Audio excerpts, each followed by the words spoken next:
Welcome back to Champion Chess Commentary. Love a good chess battle? Hit that subscribe button. Quick one before we start. Which world champion famously lost to a computer in 1997, marking the first time an AI defeated a reigning champion in a match? Alright folks, we're diving into one of the most intense matchups in the 2026 Sinquefield Cup. It's Fabiano Caruana versus Wesley So, two titans of the chess world.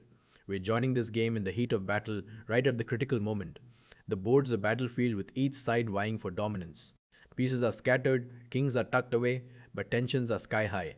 One move is about to flip the balance dramatically, and I can't wait to show you how it all unfolds. We pick up with Wesley capturing the pawn in the center with his d-pawn. This opens up the game significantly. Caruana quickly trades queens, taking the tension down a notch but leaving the board wide open for tactical skirmishes.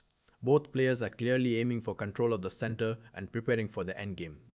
Caruana recaptures the queen, bringing his rook into the fray. Wesley responds by sliding his knight back to a more defensive position, giving his pieces some breathing room. The game is still on a knife's edge, with each side eyeing opportunities to break through. Fabiano develops his bishop, targeting vulnerable pawns and keeping the pressure on Wesley. In response, Wesley's knight springs from the backline, heading towards a strong post on the queen's side. Now, pause for a second. White's got options, plenty of them, actually. Does he double up on the open file with his rooks, or maybe he should realign his forces to counter the knight's approach? And here it is.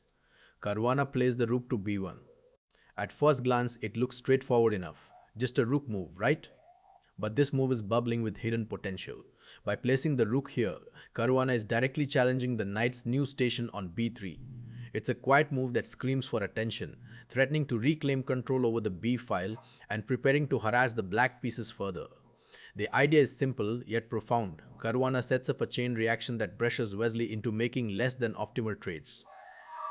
Wesley captures the knight on d2, increasing the pressure. The rook recaptures, keeping the balance in material but also opening the door for black's bishop to step in and capture on c4. It seems like a routine exchange, but watch how the board loosens up, ready for another twist.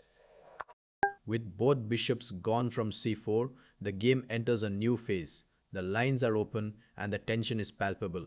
Wesley's pieces eye White's position with eagerness. The takeaway here?